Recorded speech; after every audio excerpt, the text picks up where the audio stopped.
So, you're ambitious. You've got big dreams, a vision of success, and a desire to live the life you've always imagined. But there's a problem. You're stuck. You know exactly what needs to be done, yet you don't take action. This inaction leads to guilt, because deep down, you know you're capable of so much more. Days turn into weeks, weeks into months, and eventually, that guilt morphs into acceptance. Then, the new year arrives, bringing with it the same goals you set last year. You start off strong, fueled by motivation and a little bit of wishful thinking. But before long, procrastination sneaks in, like that one relative who always shows up uninvited. As procrastination lingers, it becomes a daily habit. Before you realize it, you've labeled yourself as a lazy person. But is laziness really the issue? The real cause of procrastination: inertia. Most advice on overcoming procrastination focuses on surface-level fixes, deleting social media, removing distractions, or forcing yourself into discipline. While these tactics can help in the short term, they don't address the real problem: inertia.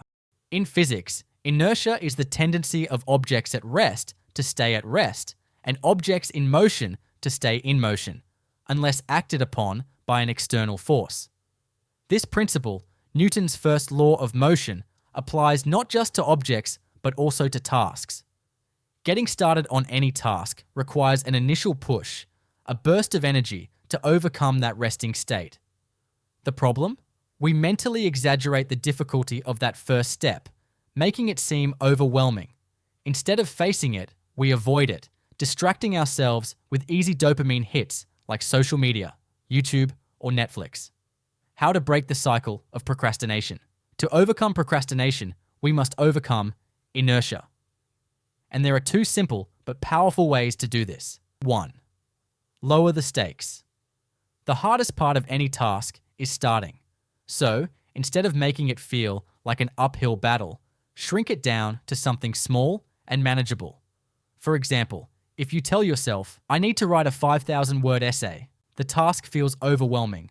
But if you say, I'll just write 50 words, the resistance is much lower. It's easy to start without relying on sheer willpower. 2. The 2-minute rule. If a task feels too daunting, commit to just 2 minutes each of effort. That's it. For example, if you don't feel like cleaning your room, put on a song and clean only until the music stops. If you don't feel like working out, commit to just 2 minutes of exercise. The beauty of this method is that once you start, you often continue beyond the 2-minute mark. Why? Because objects in motion stay in motion. Once you push past that initial inertia, momentum takes over and the task feels easier. Final thoughts. At first, breaking procrastination feels like pushing a boulder uphill. But once you generate momentum, it's all downhill from there. That's why the first push should be small and effortless.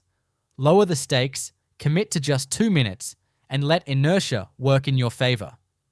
As Martin Luther King Jr. once said, "You don't have to see the whole staircase, just take the first step. Now, take yours."